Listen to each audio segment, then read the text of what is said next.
Hey guys, welcome back to the channel. It's another beautiful day here in Washington State. Thought we would talk about a knife today on today's little episode. Yeah, we're going to talk about the Spyderco Native 5.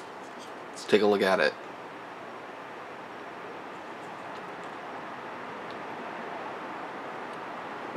So, I was in my local sporting goods store about a month and a half ago, shopping around with a $100 budget, and was looking around some Spydercos. They had the Delica, they had the Paramilitary 2, which is just out of my price range at the time. I will get that knife. I will get my hands on a Paramilitary 2 at some point. Mark my words. But anyways, they also had the Native 5. So I first put the Delica in my hands, and it just didn't fit my hands right. My hands are a little too big for the Delica, and there was just something that, yeah, it just didn't fit my hand right, so I had to pass on it. The price was right under $100 for that particular model, but I saw they had a Native 5, and I hadn't even heard of the Native 5. So I was like, yeah, let me check that thing out, and I put it in my hands, and immediately it was like, whoa, what is this thing? Like, where has this been? Yeah, ergonomics on this knife. You're gonna hear me talk about ergonomics probably on and on in this little episode, because that's what really sold me on the knife. I put it in my hands, I choked up on it with a forward choil, as you can see right here. I should probably show you the knife a little more instead of just talking at you. But yeah, this forward choil and the way the knife just fills into the swell of your hand with this constant curve that they got going on right here. It fits your palm very well, and you choke up with this forward choil right here with the index finger. You lock into the spine of the blade with the jimping they've got right on the spine, as you can see, and lock in and do some good hard work, some detail work. Yeah, I really like this. Got up to the cash register. This thing was stickered for $112, I think, in my local sporting goods store.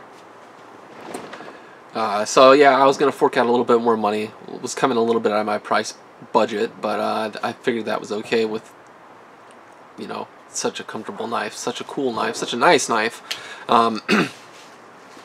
But yeah, so I got up to the counter, and it turns out I had a bunch of reward points. So I only ended up spending $80 on this Native 5, which is a win. Yes, doesn't happen very often, but so this is a U.S. made Spyderco, Golden, Colorado, USA, Earth, as you can see. So let's talk technical specifications. This thing's got an overall length of just under 7 inches, 6.875 inches from tip to tail. Got a blade length of 3 inches on the nose, 3 inches even. This thing only weighs in at 2.45 ounces. It's a very light knife. Part of that is due to the fact that we're utilizing FRN for scale material.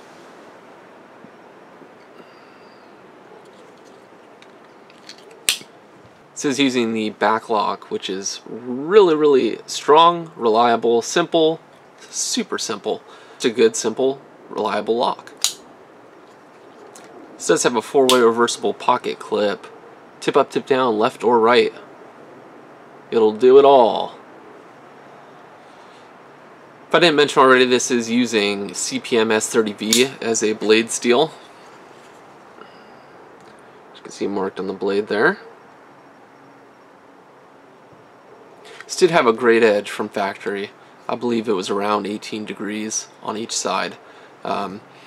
But I decided to put my own edge on it. I like to put a 17-degree edge on my knives when I get them. I'll use them for a little while, get a feel for the cutting performance and stuff like that. How do they slice? How do they cut through cordage? That's a big one for me, is cutting through cordage.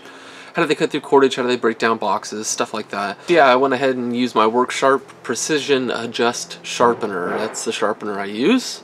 I use that and threw a 17-degree per side edge on this thing, as close as I could get it to mirror finish. I like a finer edge on this kind of knife. You can see it's pretty good. S30V was not too bad to sharpen. Not bad at all, actually. I mean, it probably only took me an hour and 15 minutes, taking my time. I was a little nervous going into it, because this was the first higher end steel I've ever sharpened. But it all went well. It all went well, and it turned out good. The edge is, I like it. It works for what I do. So that covers tech specs, why I bought it, how I bought it. Let's talk about what I don't like about it, because I've talked enough about what I do like about it. But things I don't like. I don't like the FRN. I don't like the scale material. I wish it was G10 on this knife. And I know they make some versions in G10. I plan on getting my hands on one at some point. But yeah, I'm not the biggest fan of FRN.